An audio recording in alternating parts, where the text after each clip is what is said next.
দেখ রূপা, ফুলটি কেমন বড় হচ্ছে। ওটা থেকে কিছু বের হচ্ছে। ভয় পেও না খুদে বীরেরা, তোমাদের পবিত্র রক্তের ছোঁয়ায় আজ আমি এই অভিশপ্ত বন্দি দশা থেকে মুক্ত হতে পেরেছি। দীর্ঘ 10 বছর পর আমি আবার এই সুন্দর পৃথিবীতে প্রাণ ফিরে পেলাম।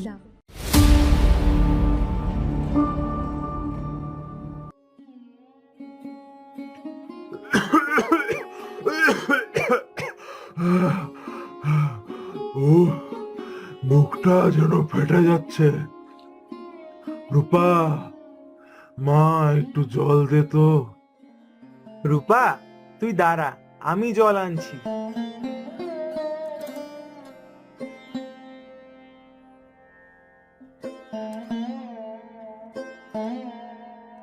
এই নাও বাবা, জল খাও।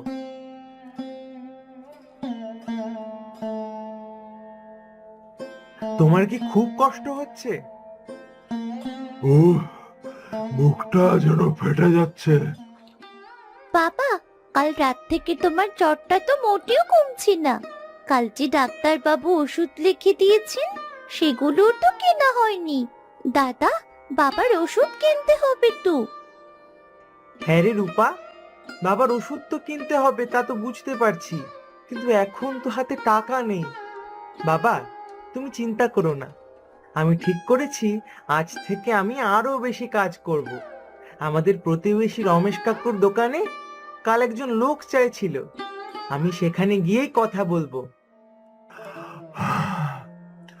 আরে অভি, তোদের চিন্তায় আমার কিছু ভালো লাগে না। তোরা ছোট মানুষ, এই বয়সে কি তোদের কাজ করা সাজে?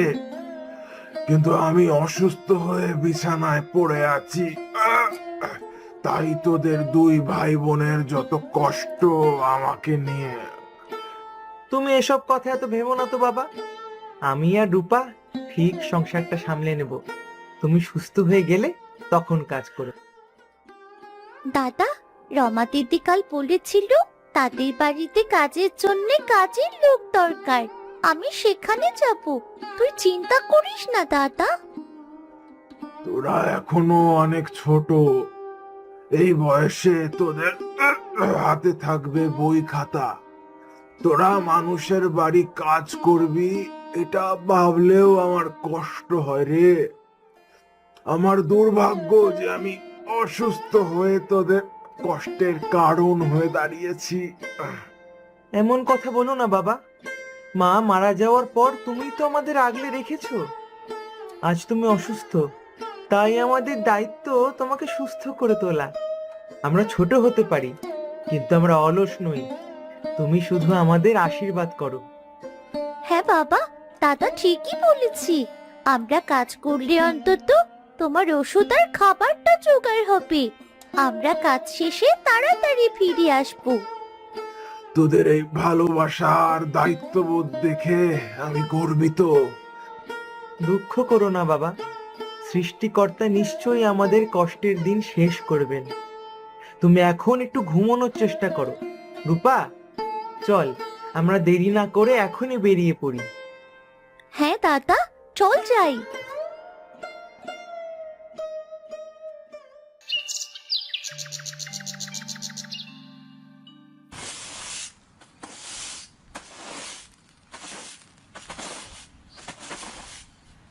রূপা, ওই কোণটা ভালো করে পরিষ্কার কর। ওখানে কিছু শুকনো পাতা জমে আছে। ঝাড়ু দেওয়া শেষ হলে রান্নাঘরে দেখ, অনেকগুলো থালা বাসন রাখা আছে, ওগুলোও মাজতে হবে। আর এরপর না হয় আমাকে সাহায্য করবি। মন দিয়ে কাজ করিস কিন্তু, তবেই কিন্তু পুরো মজুরি পাবি। চিন্তা করো না রমা দিদি, আমি খুব ভালো করেই ঝাড়ু দিচ্ছি। কাজ শেষ হলে দেখবেন কোনো ময়লা আছে কিনা। তোর তো এখন খেলার বয়স, এই বয়সে তোকে এই তপ্ত রোদে কাজ করতে দেখে আমার খুব খারাপ লাগছে রে। কিন্তু কি আর করা, সবই কপালের লিখন।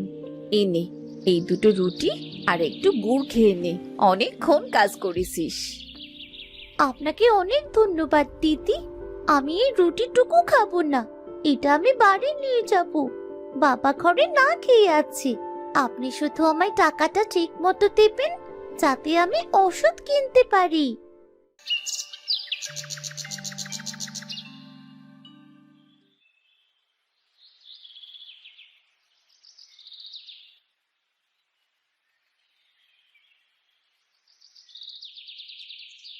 এই অভি, দাঁড়িয়ে আছিস কেন?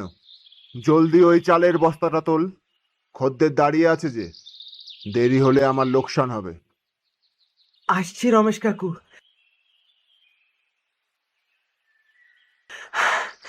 বস্তাটা অনেক ভারী তো, তাই একটু দম নিচ্ছিলাম। আমি আমি এখনই তুলে দিচ্ছি। তুই ছোট মানুষ হলেও তোর হাতের জোর আছে দেখছি। পরিশ্রম না করলে জীবনে বড় হওয়া যায় না রে অভি। নে, সাবধানে তুলিস, আবার পিঠে চোট পাস না যেন। আহ!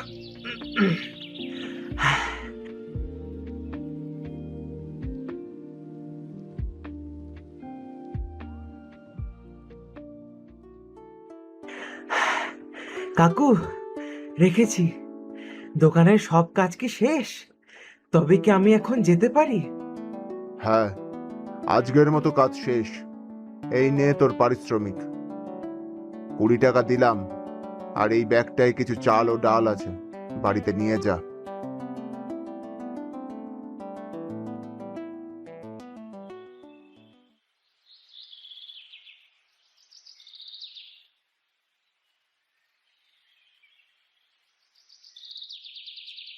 রূপা, বোন, কাজ শেষ হলো তোর?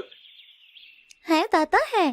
রমা দিদি আমাকে 10 টাকা দিয়েছে, আর এই দুটো রুটিও দিয়েছি। রমেশ কাকু আমাকে 20 টাকা আর কিছু চাল ডাল দিয়েছে। এই মোট 30 টাকা দিয়ে আগে বাবার ওষুধটা কিনতে হবে। চল রূপা, ওষুধের দোকানে যাই। জানিস দাদা, আমার হাত দুটো না খুব ব্যথা করছে, কিন্তু টাকাগুলো হাতে পেয়ে সব কষ্ট ভুলে গেছি। আজ বাবা অন্তত ওষুধ খেতে পারবে। হ্যাঁ চল বোন, রাত হওয়ার আগেই বাড়ি ফিরতে হবে। বাবা আমাদের জন্য অপেক্ষা করছে।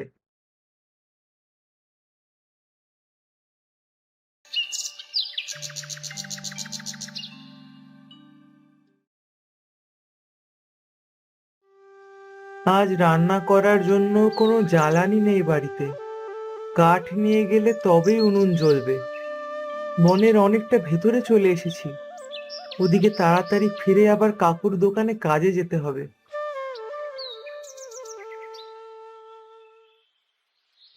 বাহ, এটা কি দেখছি আমি?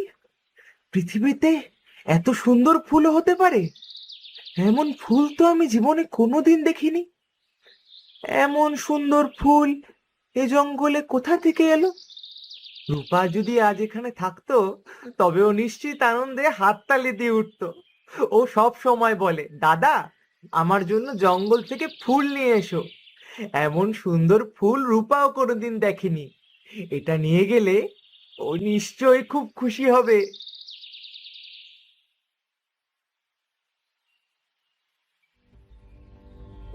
এ কি, এ কি করে সম্ভব? এই পাতলা বোটাটা ছিঁড়তে পারছি না কেন? মনে হচ্ছে আমি কোনো পাথরের পাহাড়কে টানছি। একটা ফুল এত শক্ত হতে পারে যে তাকে ছেঁড়াই যাচ্ছে না? না, আমি আমি একা এটা কিছুতেই পারবো না। আমাকে বাড়িতে গিয়ে রূপাকে সব বলতে হবে। কাল সকালে ওকে নিয়ে এখানে আসবো। আমরা দুজনে মিলে চেষ্টা করলে হয়তো ফুলটা নিয়ে যেতে পারবো।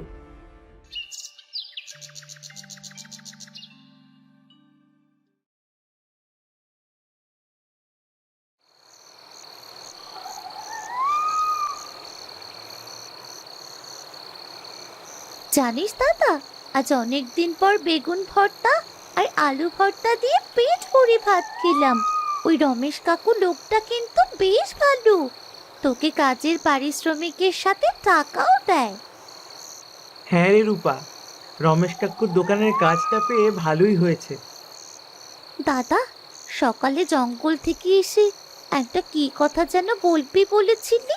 কি কথা দাদা? ও হ্যাঁ, বিশ্বাস কর রূপা, আমি কখনো এমন ফুল দেখিনি। ফুলটা সাধারণ কোনো ফুলের মতো নয় রে। কিসের ফুল? কোথায় দেখেছিস দাদা? আমি তো কিছুই বুঝতে পারছি না। আরে, সকালে রান্নার কাঠ জোগাড় করতে গিয়ে জঙ্গলে গিয়েছিলাম। সেখানে আমি একটি সাধারণ ফুল দেখতে পেয়েছি। সাধারণ নয়, একেবারে অসাধারণ। একটা গাছে একটা মাত্র ফুল ফুটে আছে। ফুলটা এতই সুন্দর যে তুই দেখলে পাগল হয়ে যাবি। তোর কথা ভেবে আমি ফুলটা ছিঁড়ে আনতে চেয়েছিলাম, কিন্তু বিশ্বাস কর, আমার সমস্ত শক্তি দিয়েও আমি ফুলটাকে ছিঁড়তে পারলাম না। কি বলিস কি তুই দাদা?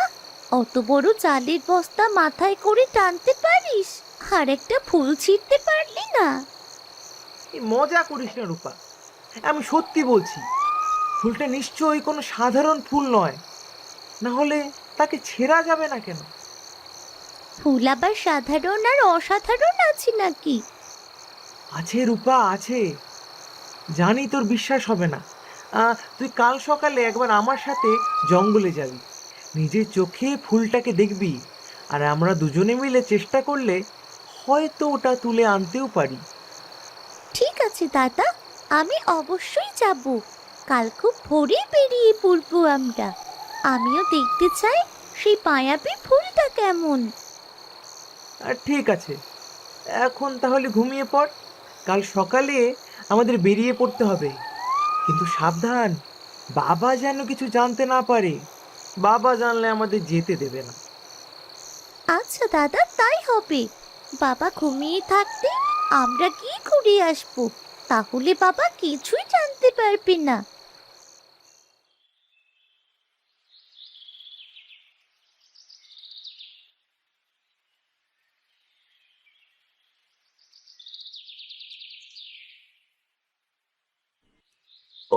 ওই দেখ রূপা,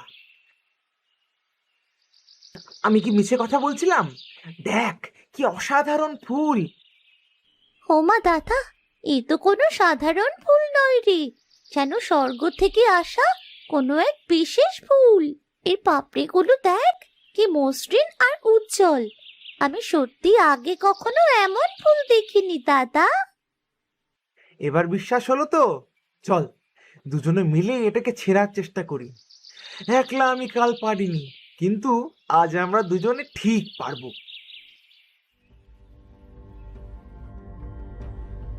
দাদা, আমার হাত তো ব্যথা হয়ে গেল রে। মনে হচ্ছে এই ফুলটি মাটির সাথে লোহার শেকল দিয়ে জোড়া লাগানো, কিছুতেই ছেঁড়া যাচ্ছে না। সত্যি অবাক কাণ্ড, ফুল কোনোদিন এত শক্ত হতে পারে? থামো শিশুরা, বৃথা চেষ্টা করো না। এভাবে তোমাদের গায়ের জোরে মাটি থেকে আলাদা করা সম্ভব নয়। কে কে কথা বলছে? সামনে আসুন। ভয় পেও না বাচ্চারা, আমি এক অভিশপ্ত পড়ি, যে ফুলের আধারে বন্দী হয়ে আছি অনেক বছর ধরে। তোমাদের মন পবিত্র, তাই তো তোমরা আমার আওয়াজ শুনতে পাচ্ছ। আপনি ফুল থেকে কথা বলছেন কেন? আমাদের সামনে আসুন। আমরা আপনাকে সাহায্য করতে চাই, কিন্তু কিভাবে করব? আমাকে মুক্ত করার একটি মাত্র উপায় আছে। তোমরা শিশু, তোমাদের হৃদয় নিষ্পাপ। তোমাদের দুজনের এক ফোঁটা করে পবিত্র রক্ত যদি এই ফুলের ঠিক মাঝখানে পড়ে, তবেই আমার অভিশাপ কেটে যাবে। আমি আবার আমার জীবন ফিরে পাবো আর মুক্তি লাভ করব। তোমরা কি পারবে এক ফোঁটা রক্তের বিনিময়ে আমাকে এই বন্দি দশা থেকে বাঁচাতে? রক্ত?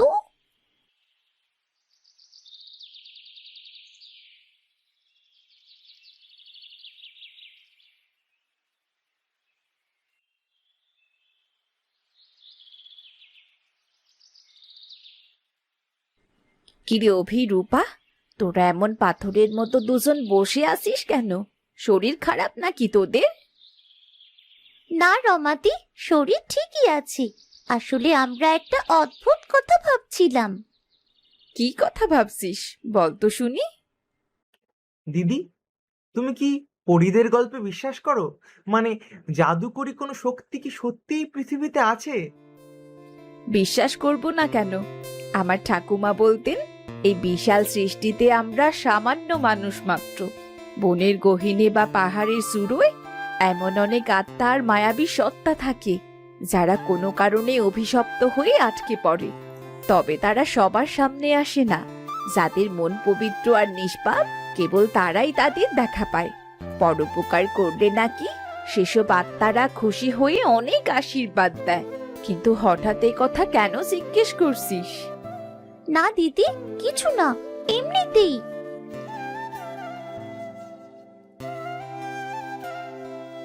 ঠিক আছে, তোরা কলা মুড়ি খা, আমি গেলাম।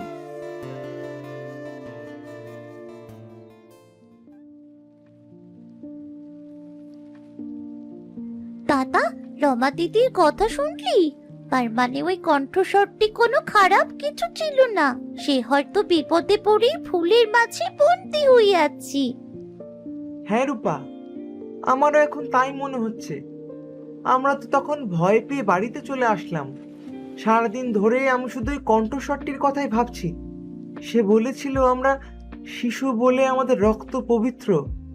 এক ফোঁটা রক্ত দিলে যদি একজন বন্দি মুক্তি পায়, তবে আমাদের কি সাহায্য করা উচিত নয়? কিন্তু দাদা, রক্ত দিতে তো অনেক ব্যথা লাগবে। আঙুল কাটতে আমার খুব ভয় করছে। একটু তো ব্যথা লাগবেই বোন, কিন্তু ভেবে দেখ, আমাদের এক মুহূর্তের ব্যথার বিনিময়ে কেউ যদি সারা জীবনের মতো মুক্তি পায়, তবে কি সেই কষ্টটুকু সহ্য করা বীরত্বের কাজ হবে না? বাবা তো সবসময় বলে, অন্যের উপকারের জন্য নিজের একটু ত্যাগ স্বীকার করা মহৎ কাজ। তুই ঠিকই বলেছিস দাদা। আমরা তো কাজ করে কষ্ট সইতে শিখেছি। একটু আঙুল কাটার ভয় করলে চলবে না। চল তাহলে, কাল সকালে আমরা সেখানে আবার যাব। আমরা তাকে মুক্ত করব। আমি জানতাম তুই এটাই বলবি। তবে কাল আর ভয় পাওয়া চলবে না। আমরা সাহসের সাথে ওই ফুলটির সামনে গিয়ে দাঁড়াবো।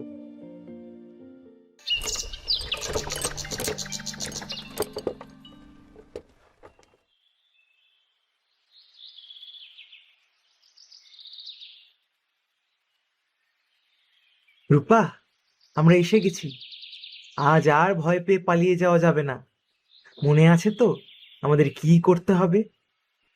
হ্যাঁ দাদা, আমার মনে আছে। তুই আমার হাতটা শক্ত করে ধরে রাখ। আমরা যদি একজনকে সাহায্য করতে পারি, তবে সামান্য ব্যথা আমি সহ্য করে নেব। ঠিক আছে, তুই চোখ বন্ধ কর। আমি আমাদের আঙুল কাটার জন্য এই এই ধারালো ছুরিটা নিয়ে এসেছি। আমরা দুজনে একসাথে এক ফোঁটা করে রক্ত ওই ফুলের মাঝখানে দেব। তোমাদের সাহসীর জয় হোক বাচ্চারা। তোমাদের এই আত্মত্যাগ বৃথা যাবে না। তোমরা এক নিষ্পাপ প্রাণীর মুক্তিদাতা হতে চলেছ। রূপা, 1 2 3। দাদা, দাদা, দাদা, এ কি হচ্ছে? চারিদিকে এত আলো কেন? কোথা থেকে আসছে এত আলো? দেখ রূপা, ফুলটি কেমন বড় হচ্ছে। ওটা থেকে কিছু বের হচ্ছে। ভয় পেও না খুদে বীরেরা। তোমাদের পবিত্র রক্তের ছোঁয়ায় আজ আমি এই অভিশপ্ত বন্দি দশা থেকে মুক্ত হতে পেরেছি। দীর্ঘ 10 বছর পর আমি আবার এই সুন্দর পৃথিবীতে প্রাণ ফিরে পেলাম। 10 বছর? কিন্তু আপনি এত বছর এই ফুলের মধ্যে কেন ছিলেন? আমি একদিন পৃথিবী দেখতে আমার রাজ্য থেকে বেরিয়ে এসেছিলাম। এক দুষ্টু জাদুকর আমাকে এই ফুলে বন্দি করে রেখেছিল। সে জানতো কোনো লোভী মানুষ আমাকে মুক্ত করতে পারবে না। কেবল পবিত্র মনের 2 শিশুর ত্যাগের রক্ত পেলে এই সাপ মুক্তি ঘটবে। আজ তোমরা সেই অসাধ্য সাধন করেছো। তোমাদের কাছে আমি চিরকৃতজ্ঞ। আমরা যে আপনাকে মুক্ত করতে পেরেছি, এর জন্য আমাদেরও খুব ভালো লাগছে। হ্যাঁ, তোমরা আমাকে নতুন জীবন দিয়েছো। তোমাদের এই বীরত্ব আর নিঃস্বার্থ ভালোবাসার জন্য আমি অত্যন্ত কৃতজ্ঞ। বলো বাচ্চারা, তোমরা আমার কাছে কি চাও? আজ আমি তোমাদের যে কোনো ইচ্ছে পূরণ করব। আমি তোমাদের অঢেল ধন সম্পদ, সোনা দানা বা বড় প্রাসাদ সব কিছু দিতে পারি। যা চাইবে তাই পাবে। বলো কি চাও? পরি দিদি, আমাদের সোনা দানার প্রয়োজন নেই। আমাদের বাবা অনেক অসুস্থ। তিনি বিছানা থেকে উঠতে পারেন না, কোনো কাজ করতে পারেন না। দারিদ্র্যের কারণে আমরা তার ঠিকমতো চিকিৎসাও করতে পারছি না। আপনি কি দয়া করে আমাদের বাবাকে সুস্থ করে দেবেন? আমাদের শুধু সেটুকুই চাই। হ্যাঁ পরিদিদি, আপনি যদি কিছু দিতে চান তাহলে আমাদের বাবাকে সুস্থ করে দিন। এতেই আপনার কাছে আমরা কৃতজ্ঞ থাকবো। এই চরম অভাবের মাঝেও তোমরা নিজেদের জন্য কোনো আরাম আয়েশ চাইলে না, শুধু বাবার সুস্থতা চাইলে।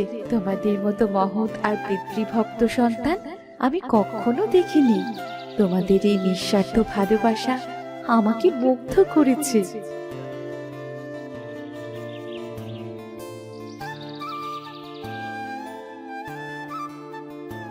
তোমাদের প্রার্থনা মঞ্জুর হলো। তোমাদের বাবা এখন সম্পূর্ণ সুস্থ হয়ে উঠেছেন। বাড়ি গিয়ে দেখতে পারবে তার দীর্ঘদিনের রোগ এক মুহূর্তে মুছে গেছে। তিনি এখন নিজ শক্তিতে দাঁড়িয়ে তোমাদের পথ চেয়ে আছেন। সত্যি বলছেন পরি দিদি? আমার আমার বাবা সুস্থ হয়ে গেছে? আপনার আপনার অনেক করুণা। আপনাকে ধন্যবাদ দেওয়ার ভাষা আমাদের নেই। হ্যাঁ পরিদিদি, তোমাকে অনেক ধন্যবাদ। আমরা আসি তবে। তুমি ভালো থেকো পরিদিদি। দাঁড়াও বাচ্চারা, তোমাদের মতো নিঃস্বার্থ শিশুদের শুধু এইটুকু বর দিয়ে যে আমার মন ভরছে না। তোমরা আমাকে যে উপকার করেছো সেই উপকারের প্রতিদান কখনো দেওয়া সম্ভব না, কিন্তু তোমাদের একটু ভালো থাকার ব্যবস্থা তো আমি অবশ্যই করতে পারি, তাই না? আপনি আমাদের আর কি সাহায্য করতে চান? আপনি যা সাহায্য করেছেন তাতেই তো আমরা অনেক খুশি। দাদা দেখ, এক বস্তা টাকা। আমি কি ভুল দেখছি? তুই কি টাকাগুলো দেখতে পাচ্ছিস দাদা? হ্যাঁ রে রূপা, আমিও তো এক বস্তা টাকাই দেখছি। হ্যাঁ, পবিত্র হৃদয়ের শিশুরা, তোমাদের নিঃস্বার্থ ভালোবাসা আমাকে মুগ্ধ করেছে।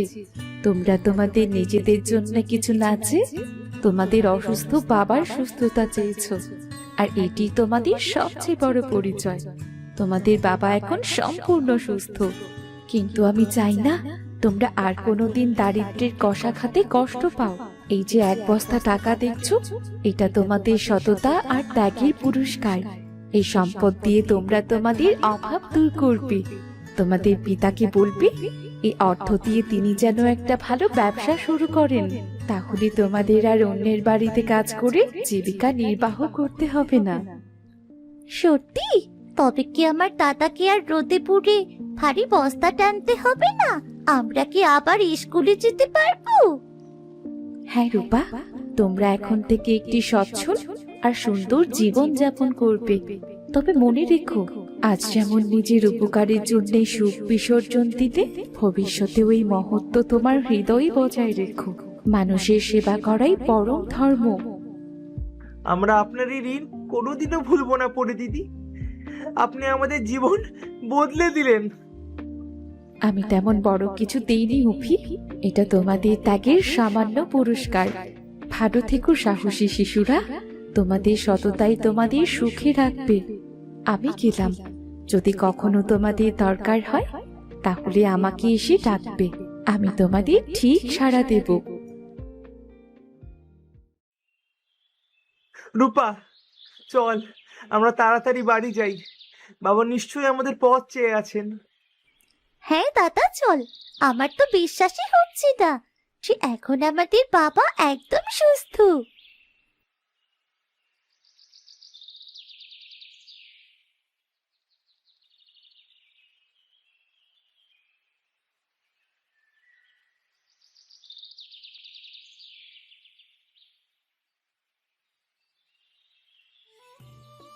বাবা, তুমি তুমি একা দাঁড়াতে পারছো? তুমি কি সত্যি সুস্থ হয়ে গেছো বাবা? অভি, রূপা, তোরা এসছিস? দেখ কি অলৌকিক কাণ্ড! হঠাৎ এক তীব্র আলো ঘরে প্রবেশ করলো, আর আমার শরীরের, হ্যাঁ, সব রোগ মুহূর্তে গায়েব হয়ে গেল। আমি এখন আগের মতো শক্তি অনুভব করছি। এখন আমার কোনো দুর্বলতা নেই। আমরা জানি বাবা, ওই মায়াবী পরীর আশীর্বাদেই তুমি সুস্থ হয়েছো। যে আমাদের কথা দিয়েছিল তুমি সুস্থ হয়ে যাবে। পরী? কোন পরী রে মা? কোন পরীর আশীর্বাদে আমি সুস্থ হলাম? সে অনেক কথা বাবা, তোমাকে পরে সব বলবো। হ্যাঁ বাবা, সব কথা তোমাকে বলবো। আগে ঘরে এসে দেখো পরি দিদি আমাদের কি উপহার দিয়েছেন। কি এনেছিস তোরা বাবা? এই দেখো বাবা, পরি আমাদের আশীর্বাদ করে এতগুলো টাকা দিয়েছেন। তিনি বলেছেন আমাদের আর সত্যি কোনো অভাব থাকবে না। কি বলিস রে অভি? এত টাকা? হ্যাঁ বাবা, আমরা বনের এক প্রান্তে এক বন্দি পরীর প্রাণ বাঁচিয়েছি। এই সম্পদ তারই পুরস্কার। পরি দিদি বলেছে এই টাকা দিয়ে তোমাকে ব্যবসা করতে। আমাদের দুঃখের দিন শেষ বাবা। আমাদের আর না খেয়ে থাকতে হবে না, অন্যের বাড়ি আর কাজ করতে হবে না। তোদের মতো সৎ আর সাহসী ছেলে মেয়ে যাদের ঘরে আছে, তাদের আর কিসের চিন্তা?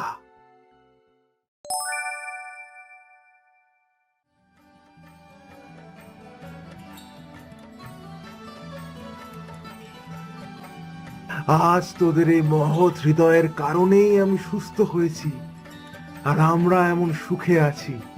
তোদের মতো সন্তান যেন বিধাতা ঘরে ঘরে দেন। আমরা শুধু আমাদের দায়িত্ব পালন করেছি বাবা, কাউকে সাহায্য করতে পেরেছি, এই সব থেকে বড় কথা। হ্যাঁ বাবা, ওই দিন আমরা রক্ত দেবার ভয় পেলে আজ হয়তো আমাদের দিনগুলো আগের মতোই অন্ধকার থাকতো।